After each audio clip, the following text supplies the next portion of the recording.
The house was cheap because it refused to let go of winter, because no one who lived there stayed long, and because some winters don't end, they wait. The family moved in on a day when the air already smelled like wet pavement and melting slush. Everywhere else, spring was winning. Lawns were patchy and brown, roofs dripping steadily. But this yard was different. The snow lay thick and smooth, untouched, like it had fallen minutes ago instead of months. The realtor joked about it. "Shady lot," she said. "Sun doesn't hit it right." No one laughed. The child stood at the edge of the driveway, boots sinking slightly into the snow. He didn't step forward, he just stared, frowning, as if the ground itself had whispered something rude. Inside, the cold hit immediately. Not the gentle chill of an old house waking up. This was sharp, deliberate, the kind of cold that made teeth ache and fingers stiff within seconds. Breath fogged the air. Jackets stayed on. The heater roared uselessly, vents rattling like they were tired of trying. The mother rubbed her arms and forced a smile. "Once we unpack, it'll feel like home." The father nodded, though his eyes lingered on the thermostat, blinking an impossible number. The child wandered down the hallway alone. The house was quiet, but not empty quiet, more like a place holding its breath. The walls creaked softly, not settling, listening.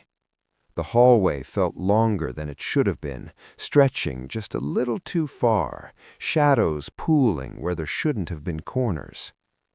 That was when the boy stopped.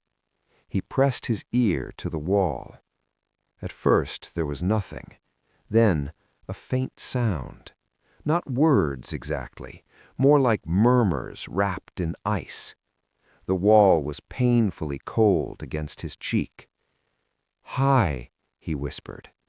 From behind him, his mother laughed nervously. "Who are you talking to, honey?" He turned, eyes wide but calm. Too calm. "The people in the snow. They live in here." That night, the temperature outside rose above freezing. Water dripped from nearby roofs. Somewhere down the street, someone's snowman collapsed into slush. In this yard, nothing changed. The snow didn't sink, didn't melt, didn't move. And deep inside the walls, where old smoke stains slept beneath fresh paint, the house began to remember the shape of the rooms it used to have, back when the fire was still warm and the family inside hadn't frozen yet. The first night passed without sleep. The cold did not loosen its grip, it deepened.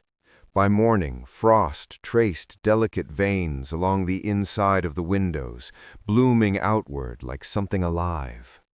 The mother scraped at it with her fingernail and felt a strange resistance, as if the glass itself didn't want to be seen through. The child woke, smiling. He sat cross-legged on the bedroom floor, tracing shapes in the thin layer of frost that had crept in beneath the door. His breath came out slow and steady, like he'd been awake for hours already. "They talked all night," he said casually, not looking up. The mother paused in the doorway. "Who did?" "The snow people." He finally looked at her. "They're lonely. They don't like when the rooms are wrong." The father brushed it off at breakfast. Imaginary friends, new house nerves. Kids filled silence with stories the way adults filled it with excuses. Still, he noticed the boy kept glancing at the walls, tilting his head whenever the pipes knocked or the wood creaked. As the day went on, the house began doing small, unpleasant things. A doorway in the hallway narrowed just enough to scrape shoulders. A light switch moved a few inches higher than it had been the night before. In the guest room, a section of wall felt warmer than the rest, not comfortable warm, but feverish, like skin. When the mother pressed her palm to it, she thought she smelled smoke. Outside, the world thawed. Mud replaced snowbanks. Birds returned. But their yards stayed sealed in white, the snow crusted hard, untouched by sun or rain. Footprints made that morning were gone by afternoon, smoothed over like they'd never existed. That evening, the power flickered. In the brief darkness, the house exhaled. Not air, memory. The father swore he heard laughter echo down the hallway, children's laughter, cut short, sharp, like a tape stopping mid-play. When the lights came back on, the hallway looked different, longer, the wallpaper pattern no longer lined up the way it had that morning. The boy stood at the end of it, barefoot on the cold floor. "They're fixing it," he said softly. "Fixing what?" asked the mother, her voice barely holding together. He smiled, not like a child excited, but like someone relieved. "The winter," he said. "They almost lost it before." That night, the parents found a door behind the coat closet, charred at the edges, old. It hadn't been there when they moved in. And behind it, the house felt colder than anywhere else, cold enough to preserve what had burned, and patient enough to wait until everything was just the way it used to be. By the third day, the house no longer pretended to be stable. The mother noticed it first while carrying laundry down the hall. The distance between the bedrooms felt longer, her steps not matching the count she had memorized. She stopped halfway, heart thudding, and looked back. The doorway to the child's room was farther away than it should have been, not moved abruptly, grown, as if the house had stretched overnight, quietly, the way ice expands in cracks. She called for her husband. When he walked the hall himself, counting steps aloud, the numbers didn't match from one end to the other. The hallway had gained nearly 3 feet. They didn't talk about it in front of the child, but the child already knew. He spent hours sitting on the floor with his toy cars, lining them up along the baseboards, not playing, just arranging.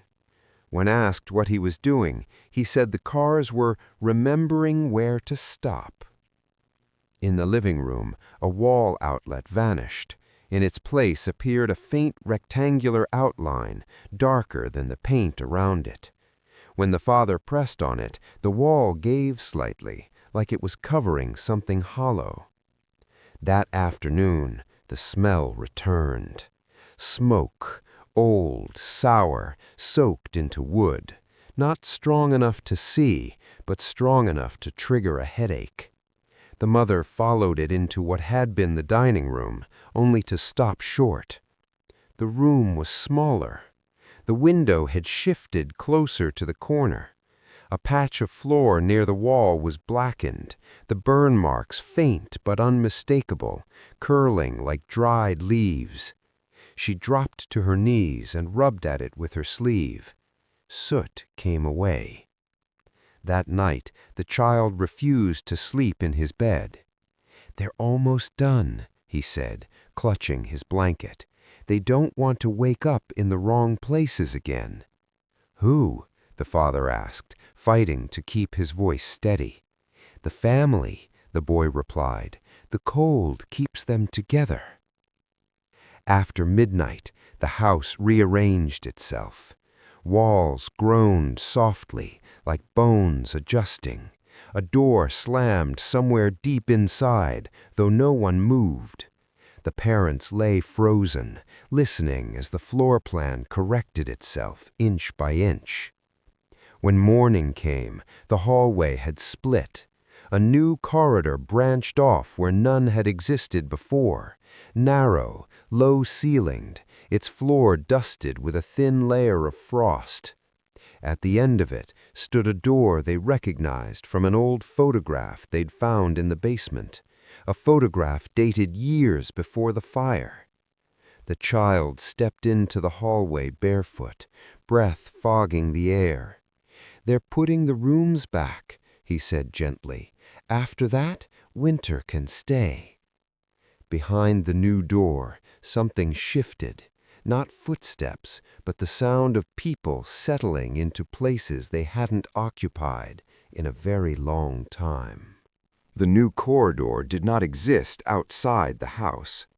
From the street-facing windows, the structure still looked the same, narrow, tired, ordinary. But inside, the added hallway pressed inward like a secret the walls were trying to keep. The ceiling was low enough that the father had to duck. Frost coated the baseboards in a thin white lace, spreading a little farther each hour. The door at the end stayed shut. The mother avoided looking at it. Whenever she passed the corridor, her skin prickled as if the air there carried static. The cold was different, too, heavier, damp, the kind that sank into joints and refused to leave. The child, however, lingered near it. He sat cross-legged just outside the corridor, whispering, not to himself, to the walls. His words were soft, rhythmic, almost practiced, like lines he'd been repeating for a long time. "They're sorry," he said when his parents called his name. "They didn't mean to leave it unfinished." That evening, snow began to fall again. Only in the yard. Flakes drifted down in slow, perfect spirals, ignoring the warm rain falling on the street beyond the property line. By nightfall, the white layer had thickened, swallowing the porch steps, erasing the path the father had shoveled days earlier. Inside, the fireplace coughed. Ash spilled out even though no fire burned there. The smell of smoke sharpened, filling the living room with a memory that stung the eyes. The mother backed away, heart racing when she saw black streaks climbing the bricks, reaching upward, rebuilding the damage the flames had once done. A sound came from behind the new door. Not a knock, a rearranging.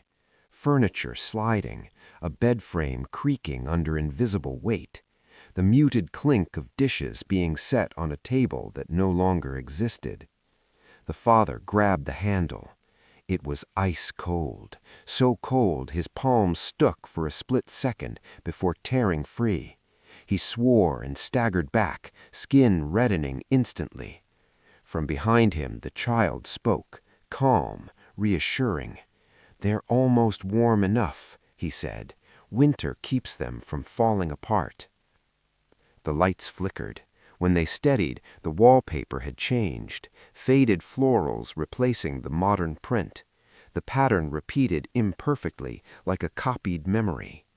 Then the door began to steam, not from heat, from cold meeting something that still breathed.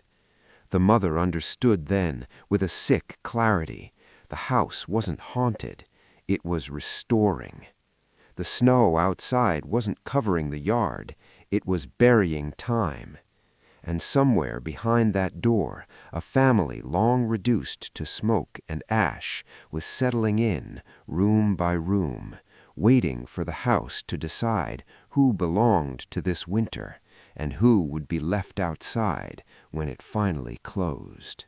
The first knock came from outside the snow line. A woman stood at the edge of the yard, boots sinking into slush that stopped abruptly where the property began. She didn't step closer. No one ever did. Her coat was thin for the weather, her face tight with the kind of concern that had fermented too long into fear. "You moved in," she said, not asking. "I was wondering how long it would take." The father didn't invite her inside. He didn't know why, only that the idea felt wrong, like opening the door during a blizzard. "It's colder every night," the woman continued. "That's how it starts." She told them things the listing never mentioned, about the fire, about the family before, parents, one child, same age as theirs, about how the blaze had gutted the house in winter, how the heat failed first, how the snowstorm had sealed the roads, how only parts of the house had burned, leaving other rooms untouched, frozen exactly as they were. "They said the cold preserved them," the woman whispered, "long enough for the house to remember." That night, the temperature inside dropped further. The mother found ice forming inside the toilet bowl.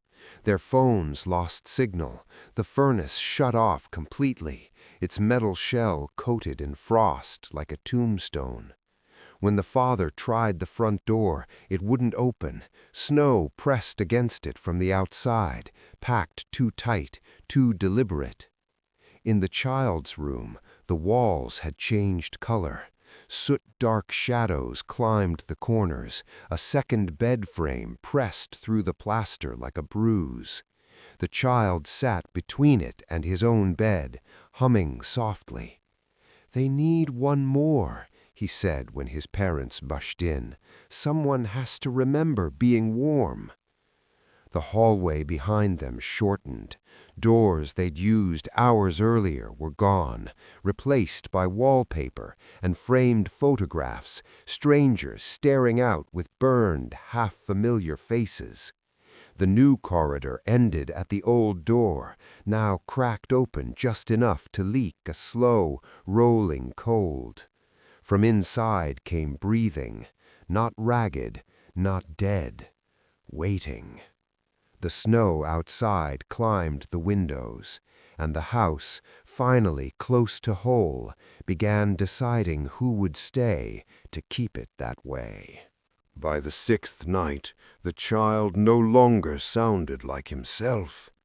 It started with small things, words he had never used before, old-fashioned phrases, a careful politeness that felt rehearsed.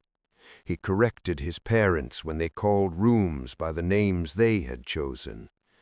"That's not the living room," he said quietly. "That's the front parlor." The mother felt something hollow open in her chest. The boy stopped eating. He said food made the cold uneven. Instead, he sat close to the walls, palms pressed flat against the plaster, eyes half-lidded as if listening to instructions only he could hear. His skin felt colder each time she touched him, not sick cold, but preserved. At night, voices leaked through him. The father woke to murmuring from the child's room, layered speech, overlapping, a low chorus struggling to stay synchronized. When he opened the door, the boy sat upright in bed, eyes open, mouth moving. Only one voice came out. "We almost lost him in the smoke," the child said, tone calm, adult. "This time we won't." The father staggered back, hitting the wall hard enough to rattle the frames. In the hallway, the air shimmered with frost. The wallpaper peeled slightly, revealing blackened wood beneath, not burned through, just scorched, as if the fire had been stopped mid-breath. The house was finishing its work. The corridor widened, the old door swung open farther, revealing a room fully restored, a child's bedroom from decades ago, toys arranged neatly, a bed turned down. On the wall, a family photograph, two parents smiling stiffly, and between them a child who looked disturbingly familiar. Same height, same eyes, different name etched faintly in the frame. The boy stood beside them now, barefoot, fingers laced together patiently. "They're teaching me where to stand so it doesn't hurt when it freezes. The mother screamed his name and ran for him. The floor shifted. She fell hard, palms scraping across ice-slick wood. The house groaned, not in anger, but in strain, like something holding together through force of habit alone. From the open room came movement, shapes forming where the air was densest, figures outlined in frost and ash, incomplete but trying. The snow outside pressed harder, sealing cracks, reinforcing walls. The father understood then the house didn't need them all. It needed a child to anchor the winter, someone living enough to remember warmth, someone small enough to fit the space that had been left behind. And as the boy stepped backward into the restored room, smiling gently with borrowed certainty, the door began to close, slow, careful, making sure everything lined up exactly the way it had the last time winter refused to end. The door did not slam. It sealed. The sound was soft, final, like snow settling after a long fall. The mother threw herself against the wood just as the latch slid into place on its own. She screamed the child's name until her throat burned, until the house swallowed the echoes and gave nothing back. The door was no longer warm or cold. It felt finished. The father searched for tools, for anything solid enough to break through, but the house had begun simplifying itself. Drawers vanished, corners rounded, walls smoothed over scars and seams until there were fewer places to fight from. The restored corridor behind them shortened again, pulling inward, conserving space.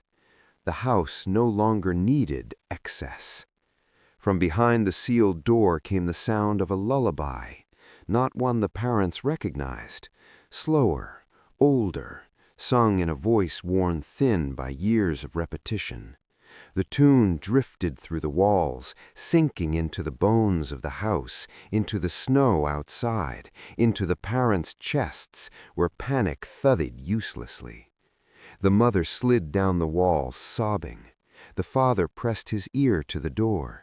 He heard breathing, one steady rhythm layered with others, shallower, hesitant, like people sharing warmth they didn't quite remember how to make. The walls shifted again. The kitchen lost a doorway. The living room shrank, furniture pressed too close together. Frost crept across the ceiling, thickening, reinforcing. The windows clouded fully, then vanished behind white. Outside no longer mattered. The house was complete now. Almost. A sound came from above. Footsteps, slow, careful, adult weight testing old boards. The father looked up just as the ceiling darkened, shadows moving where no floor should have been. The house was rebuilding its second story, the one that had collapsed in the fire. It needed parents. The mother felt it then, the pull, a deep, aching suggestion rather than force, a promise of quiet, of rest, of staying where the cold made everything still enough to endure. "Just lie down," the walls seemed to murmur. "You'll fit." The father grabbed her hand. "No," he said, though his voice trembled. "It's not our winter." The house creaked, displeased, but patient. It had waited decades. It could wait a little longer to decide which parts of this family were worth keeping. The attic finished forming just before dawn. Boards groaned into place overhead, nails whining softly as they slid back into old holes. Dust drifted down through the ceiling seams, carrying the unmistakable smell of ash. The house exhaled, satisfied, another missing piece restored. The staircase appeared where the hallway used to be, not newly built, old, worn shallow by decades of careful steps. The father stared at it, heart hammering, knowing with a certainty that made his hands shake. The stairs had always been there. The house was simply done pretending otherwise. From above came movement, not heavy, not rushed, the sound of people waking after a long sleep. The mother covered her ears. "They're building it again," she whispered. "They're putting themselves back." The pull returned, stronger now. The cold eased slightly, just enough to feel like relief. The house offered a trade. Stay and stop hurting. Stay and the waiting ends. The father felt it too, the temptation to lie down on the frost-slick floor and let stillness take him, let the house decide the rest. Instead, he remembered something small. The boy's hands, always warm, the way he hated the cold. He grabbed a lamp and smashed it against the wall. The glass shattered, the bulb burst. For a moment, real heat flared, brief, violent. The house screamed, not aloud, through vibration, through pressure. The stairs warped, bending inward, trying to swallow the damage.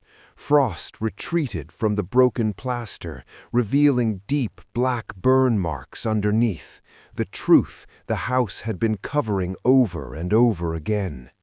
From upstairs came a sudden rush of footsteps, running, now angry. A mother screamed as something slammed against the ceiling from above, a shape pressed downward, its outline briefly visible through frost and wood, a face half-formed, mouth open in a soundless plea. The father shouted the child's name. From behind the sealed door, a small voice answered, "Dad?" The door shuddered. For the first time, it resisted the house. Cracks spread across its surface, ice splintering like glass. The house groaned, straining to hold its winter together as warmth, memory, panic, love pushed back. Snow began to melt, not outside, inside, within the walls. Water dripped, sizzling faintly where it touched old embers buried deep in the structure. Smoke seeped through seams that had been frozen shut for decades. The house panicked, and when a thing built on preservation panics, it starts shedding what it can't keep, including its dead. The house began to come apart in ways no fire ever could. The restored rooms faltered first. The parlor's wallpaper blistered and slid, revealing scorched studs beneath. Frost cracked, then ran like veins full of water.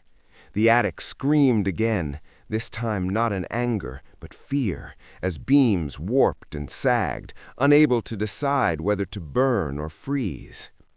The door to the child's room burst inward.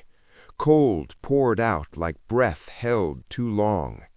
The boy stood in the doorway, swaying. Frost clung to his hair and lashes, his skin pale and almost translucent. Behind him, the restored bedroom was collapsing, toys dissolving into ash, furniture folding in on itself, family photographs curling and blackening as if embarrassed to exist. Hands reached for him from the dissolving cold. Not solid hands, memories shaped like hands. The mother ran. The house fought her. The floor buckled, boards icing over, but she reached him anyway, wrapping her arms around his small body. He felt wrong, too light, too cold, but alive, still breathing. The figures behind him screamed silently as the warmth pulled him free. The house howled. Windows exploded outward, not with force, but surrender. Snow outside collapsed into slush all at once, decades of winter releasing in seconds.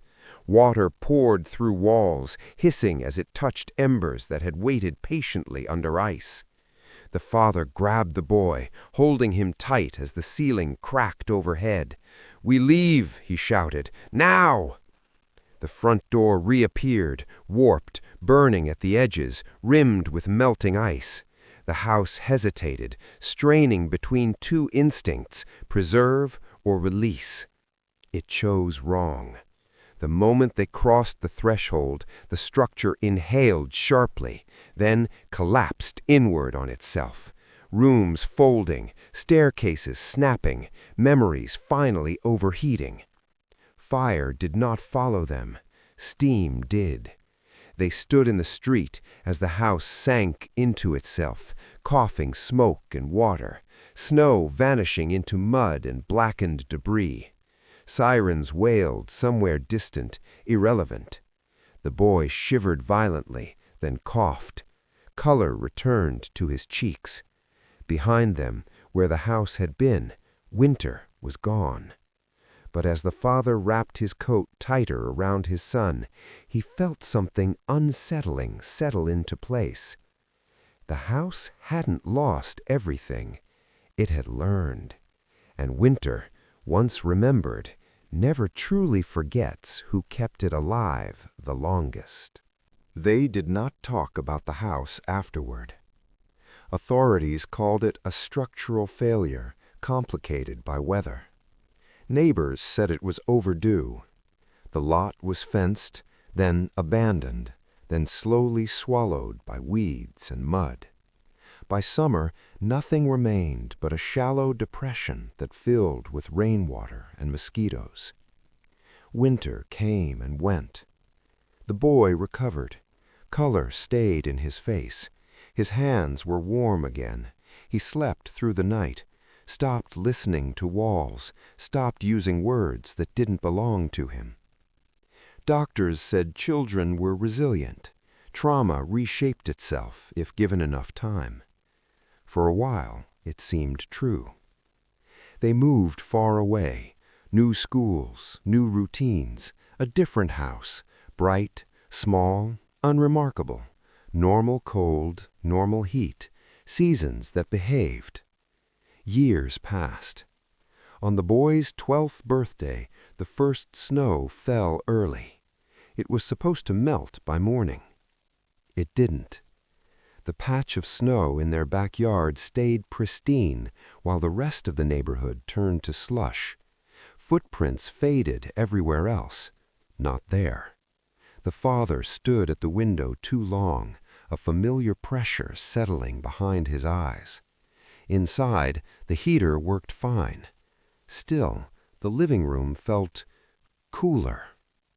That night, the boy woke from a dream he couldn't describe. He padded barefoot into the hallway, rubbing his arms. The walls were cold beneath his fingers. Too cold. He frowned, not afraid, just thoughtful, and pressed his ear gently against the plaster. Nothing spoke. Not yet.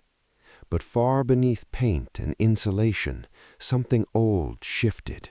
Not a house, not a memory, but a pattern. Winter didn't need the same walls. It had learned to travel lighter.